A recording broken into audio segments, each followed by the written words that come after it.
संतांचे संगती मनोमार्ग गती आकळावा श्रीपती येणे पंथे आकळावा श्रीपती येणे पंथे.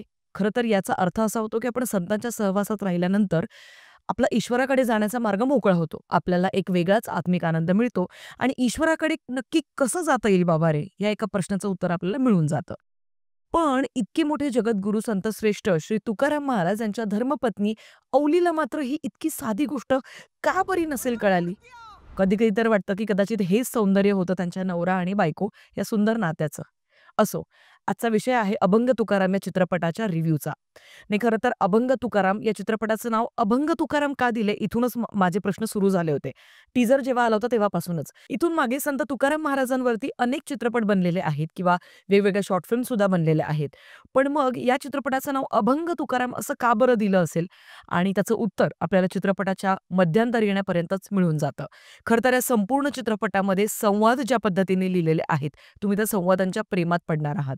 दिग्पाल लांजेकर दिग्दर्शित अभंग तुकाराम हा चित्रपट रिलीज झालाय. याच्या ट्रेलर रिव्ह्यूमध्येच मी म्हटलं होतं, की योगेश जी सोमण यांना खरं तर संत तुकाराम महाराजांच्या भूमिकेमध्ये पाहताना मी थोडीशी स्केप्टिकल होते. कारण ऑफकोर्स इथून मागे आपण सगळेजणांनी जितेंद्र जोशी यांची भूमिका पाहिलेली होती आणि ती किती ठळकपणे अजूनही तितकीच शाबूत आपल्या सगळ्यांच्या मनात अगदी तशीच आहे. तर त्यानंतर नवीन एका व्यक्तीला संत श्री तुकाराम महाराजांच्या भूमिकेमध्ये बघताना कुठेतरी मन माझं थोडंसं तळ्यात-मळ्यात होत होतं.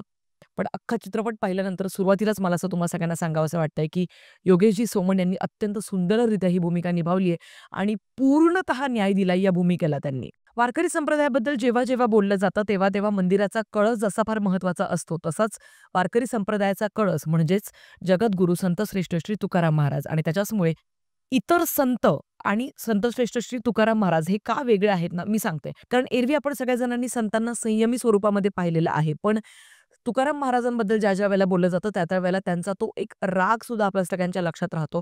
कारण त्यावेळेला जे काही कर्मठ ब्राह्मणांनी जे काही अन्याय चालवले होते आणि धर्माच्या नावाखाली जे काही अन्याय ते इतर सगळ्या लोकांवरती करत होते, किंबहुना वेद, पुराण ह्या सगळ्या गोष्टींवरती फक्त एक स्पेसिफिक एका वर्गाचाच हक्क आहे आणि एक सामान्य जनता नाही समजून घेऊ शकत त्या गोष्टींना. तर अशा विविध पद्धतीचे जे काही अजेंडे त्यावेळेला सुरू होते, या सगळ्या अजेंड्यांना उद्ध्वस्त करणारे तुकोबाराया आजही आपल्या सगळ्यांच्या मनात तितकेच जिवंत आहेत, हे म्हटलं तर चुकीचं ठरणार नाही. अभंग तुकाराम या चित्रपटाच्या नक्की कुठल्या जमेच्या बाजू आहेत त्या पटापट सांगते. सगळ्यात आधी पॉझिटिव्ह ॲस्पेक्ट्समध्ये पहिली गोष्ट येते ओव्हरऑल या चित्रपटाचं दिग्दर्शन. आता या चित्रपटामध्ये 2 ते 3 असे सीन्स आहेत, जे इतके ठळकपणे त्यांनी शूट केलेले आहेत आणि इतके सांभाळून आणि अतिशय मॅच्युरिटीने ते शूट केलेले आहेत, की ते तुम्हाला ज्यावेळेला तुम्ही बघाल तेव्हा तुमचे डोळे पाणावतील. आता सगळ्यात आधी ज्यांनी अनुग्रह घेतला असेल, ज्यांना गुरु आणि शिष्याची परंपरा काय आहे, हे जर का कधीतरी आयुष्यात त्यांनी स्वतः अनुभवलं जर का असेल, तर या चित्रपटामध्ये ज्यावेळेला ज्ञानेश्वर माऊली आणि संत तुकाराम महाराज यांचा एक दृष्टांत आहे. अजून सुद्धा अंगावरती शहारे येतायत. तो इतका सुंदर आणि देखणा दृष्टांत आहे तो या चित्रपटामध्ये जेव्हा तुम्ही बघाल त्यावेळेला तुमच्या डोळ्यांमध्ये अश्रूंच्या धारा वाहायला सुरुवात होईल आणि ते अनएक्सपेक्टेड होतं ॲक्चुअली माझ्यासाठी, की ते इतक्या सुरुवातीलाच अगदी तो सीन येईल असं मी अजिबात प्रेडिक्ट केलेलं नव्हतं.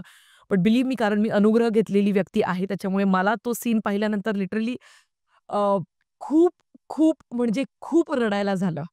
आणि तिथेच मेकर्स आपलं मन जिंकून जातात. त्यानंतर स्वतः छत्रपती श्री शिवाजी महाराज ज्यावेळेला तुकोबारायांना भेटायला येतात, त्यावेळेला तो अख्खा सीन मला खरंच सांगू अजिंक्य राऊत यांच्या कास्टिंगबद्दल खूप क्वेशन मार्क होता. अर्थात त्यांच्या कॉस्ट्यूम आणि त्या बाकीच्या गोष्टींबद्दल आपण पुढे बोलणारच आहोत. पण ओव्हरऑल तो सीन खूप सुंदररित्या त्यांनी शूट केलेला आहे. इनफॅक्ट संवादसुद्धा फारच अप्रतिम लिहिलेले आहेत. पुढचा प्लस पॉइंट आहे या संपूर्ण चित्रपटामध्ये ज्या हिशोबाने स्क्रीन प्ले रचलेला आहे, ज्या हिशोबाने तुकोबारायांच्या जीवनाची गाथा आपल्या सगळ्यांसमोर ते गुंफत जातात, फारच कमाल ते तुम्हाला वाटेल. म्हणजे एक सीन फार सुंदररित्या उलगडत जातात. म्हणजे कुठेच तुम्हाला घाई नाही वाटत, कुठेच तुम्हाला खूप जास्त स्ट्रेची नाही वाटत आणि त्याच्याचमुळे स्क्रीन प्ले फारच जबरदस्त लिहिलेला आहे. या सिनेमाचं ओव्हरऑल प्रेझेंटेशन मला खूपच जास्त आवडलं. फार जास्त इम्प्रेसिव्ह मला वाटलं. इथून मागे जेव्हा दिग्पाल लांजेकर सर यांचे कुठलेही चित्रपट आलेले आहेत, त्या-त्यावेळेला इतक्या सगळ्या त्रुटी असायच्या त्यांच्या चित्रपटांमध्ये. वारंवार त्याच तक्रारी करून कुठेतरी मला सुद्धा वीट आला होता. पण ह्या चित्रपटामध्ये जर का तुम्ही कलर पॅलेट्स बघाल, ज्या हिशोबाने कलर ग्रेडिंग केलेली आहे, 1-2 ठिकाणी ती तुम्हाला नक्कीच थोडीफार कमी जास्त जाणवते. पण ओव्हरऑल जर का तुम्ही मला विचाराल, तर इथून मागच्या चित्रपटांपैकी या चित्रपटाचं तुम्हाला सिनेमॅटोग्राफी सिनेमॅटोग्राफी, दिग्दर्शन, colour palettes, colour grading, editing हे फारच सुंदररित्या केलेलं जाणवेल. या चित्रपटाचे लोकेशन सुद्धा फार विचार करून त्यांनी निवडलेले आहेत आणि त्यांचा रिसर्च जो आहे तो खूप जास्त प्रमाणात नक्कीच जाणवतो.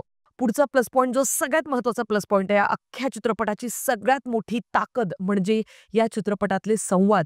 या चित्रपटामध्ये जास्तीत जास्त अभंगांचा वापर करून ते संवाद त्यांनी आपल्या सगळ्यांसमोर मांडलेले असल्यामुळे ते अभंग ज्या वेळेला आपल्या सगळ्यांच्या डोळ्यात देखत येतात ना, आपल्या कानी पडतात, तेव्हा आतून आत्मा तृप्त झाल्यासारखी फिलिंग येते. पुढचा प्लस पॉइंट आहे, या चित्रपटामध्ये एक सीन आहे जिथे छत्रपती श्री शिवाजी महाराज हे तुकोबारायांच्या कीर्तनामध्ये दंग झालेले असतात आणि तिथेच शत्रूचं आक्रमण होतं.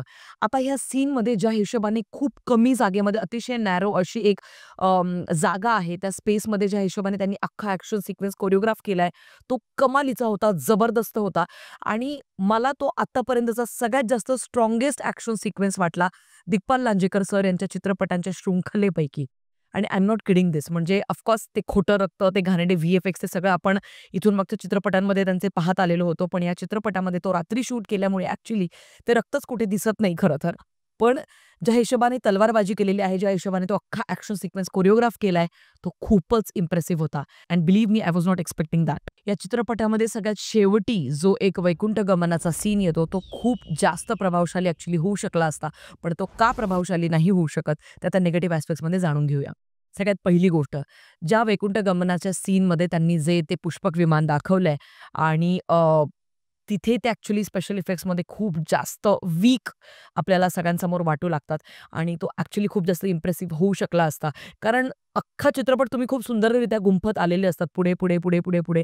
पण शेवटचा तो जो एक सीन आहे, तिथे ते स्पेशल इफेक्ट्स खूपच जास्त वाईट ॲक्चुअली ते आपल्याला जाणवतात आणि ज्यावेळेला तो गरुड पक्षी आपल्याला समोर असा आलेला दिसतो आणि तिथेच मग ज्यावेळेला तुकोबारायांचा चेहरा आपल्याला एकीकडे दिसतोय, डायरेक्ट कट होतो सीन आणि मग तुकोबाराय वरती चढलेले आपल्याला दिसतात. तर ते कुठेतरी नाही, म्हणजे तो सीन ॲक्चुअली कन्विन्सिंग नाही वाटला मला. पुढचा निगेटिव्ह पॉइंट आहे या चित्रपटामध्ये जिथे-जिथे स्पेशल इफेक्ट्स वापरलेले आहेत, मग ते नदीच्या काठी पक्षी दाखवलेले असू शकतात किंवा इतर ठिकाणचे स्पेशल इफेक्ट्स आहेत. ते नाही चांगले वाटलेत मला. म्हणजे बिलीव्ह मी, मला खूप वाईट वाटलं ते बघून ॲक्चुअली. कारण हा चित्रपट एक वारकरी संप्रदायामधून मी स्वतः बिलॉन्ग करत असल्यामुळे माझ्या मनाच्या फार जवळचा होता. पण तिथे मात्र नेमकं ते स्पेशल इफेक्ट्स आपल्याला खूप जास्त असं वाटतात, की यार अजून जास्त थोडंसं बजेट वाढवायला पाहिजे होतं आणि चांगला एखाद्या आर्टिस्टच्या टीमला हायर करायला हवं होतं. सो तिथे नक्कीच निराशा होते. पुढचं डिपार्टमेंट आहे मेकअप डिपार्टमेंट. यांचं खरंच मला काय करावं हे समजत नाहीये. म्हणजे मराठी मेकर्सला माझी दोन्ही हात, तिसरं मस्तक अशी एक कोपरापासून एक विनंती आहे, की प्लीज मेकअप आर्टिस्टच्या नवीन टीमला हायर करा. नवीन लोकांना संधी द्या. मार्केटमध्ये खूप वेगवेगळ्या लेव्हलचे आर्टिस्ट सध्या फिरतायत. सोशल मीडियावरतीच तुम्हाला ते गवसतील, सापडतील. पण सांगायचा मुद्दा असा, की अत्यंत गोरी, कोरियन ग्लास स्किन असणारी स्मिता शेवाळे अत्यंत देखणी अशी अभिनेत्री आहे. तिला जबरदस्ती डस्की स्किनचं फाउंडेशन वापरून ॲक्चुअली तिला एक ब्राउनिश कलर, सावळा एक रंग जबरदस्ती करण्याचा प्रयत्न केलेला आहे. ते खूप वाईट दिसत होतं मोठ्या पडद्यावरती. आय डोंट गेट इट, म्हणजे का बरं असं केलं जातंय? का बरं? तिथेच छत्रपती श्री शिवाजी महाराजांच्या भूमिकेमध्ये अजिंक्य राऊत ज्या वेळेला आपल्या सगळ्यांसमोर येतो, त्यावेळेला त्याच्या अभिनयामध्ये नक्कीच त्याने फार सुंदर काम केलेलं जरी असलं, तरी पण त्याची ती खोटी दाढी, मिशी ते लिटरली खूप व्हिजिबल वाटतं मोठ्या पडद्यावरती. आणि खरंच सांगते यार, आता ना खूप ॲडव्हान्स लेव्हलच्या मेकअप आर्टिस्ट किंवा कॉस्ट्यूम डिझायनर या लोकांना चित्रपटसृष्टीमध्ये आणण्याची फार जास्त गरज आहे. पुढचा निगेटिव्ह पॉइंट आहे, की ठीक आहे, बाकीचे सगळे कॉस्ट्यूम्स ॲक्चुअली खूप सुंदर आहे. म्हणजे खूप रिच तुम्हाला जाणवेल. प्रोडक्शन व्हॅल्यू असेल, कॉस्ट्यूम डिपार्टमेंट सगळीकडे रिच जाणवतं. पण ऐन विठ्ठलाच्या कॉस्ट्यूममध्ये किंवा देवी मातेच्या, रुक्मिणी मातेच्या कॉस्ट्यूममध्ये काय यांना होतं मला तेच समजत नाही. का बरं? म्हणजे इतका तळतळाट होतो ना ते बघितल्यानंतर, खरंच सांगते. मन असं आतून तुटतं ते बघून. काय कॉस्ट्यूम्स आहेत ते, म्हणजे विठ्ठलच. अरे देवाला दाखवतोय ना आपण. देव सगळ्यात वरती आहे. बाकीचं सगळं इतकं सुंदर सगळं दाखवतात. मी आत्तापर्यंत दिग्पाल लांजेकरांचा हा धार्मिक जितकेही चित्रपट त्यांनी बनवत आलेले आहेत, त्यातला हा one of the best films असं मी म्हणीन. पण याच्यामध्ये विठ्ठलाचे कॉस्ट्यूम जर का तुम्ही बघाल, तर ते थेट सांगते हास्यास्पद कॉस्ट्यूम्स आहेत ते. हास्यास्पद. याहून जास्त मला नाही टीका करावीशी वाटत आहे. कारण विषय फार जिव्हाळ्याचा आहे माझ्या. आणि लास्ट एक निगेटिव्ह पॉइंट, की एक्झिक्युशनमध्ये ना खूप फास्ट पेस्ड ॲक्चुअली गोष्टी होऊ शकल्या असत्या.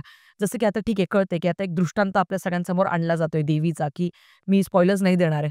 पण ठीक आहे, आता कोणीतरी आलंय एका वेगळ्या वेशभूषेमध्ये, की जिथे आपल्याला कळतंय की देवी माता आहे. मग काहीतरी दिलं जातंय स्मिता शेवाळे यांच्याकडनं त्यांना आणि मग त्यावेळेला तो अख्खा सीन तो खूप टिपिकल मालिकेसारखा ॲक्चुअली वाटू लागतो. टिपिकल सीरियल सुरू आहे असं काही-काही ठिकाणी ते तुम्हाला फील होतं.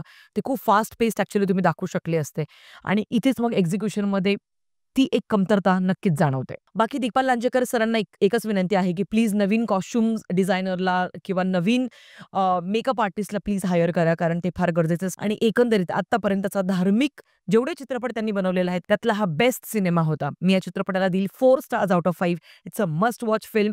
या संपूर्ण चित्रपटाची आणखीन एक सगळ्यात मोठी जमेची बाजू म्हणजे अभंगांना असणारा पारंपरिक स्पर्श.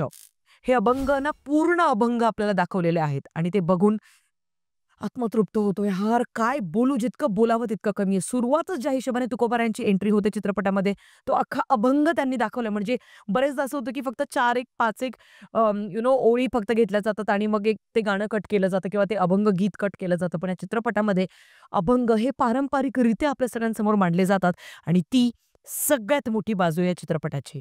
तुम्हाला हा चित्रपट कसा वाटला? अभंग तुकाराम हे कमेंट सेक्शनमध्ये कळवायला विसरू नका. भेटूया पुढच्या व्हिडिओमध्ये. तोपर्यंत काळजी घ्या. रामकृष्ण हरी.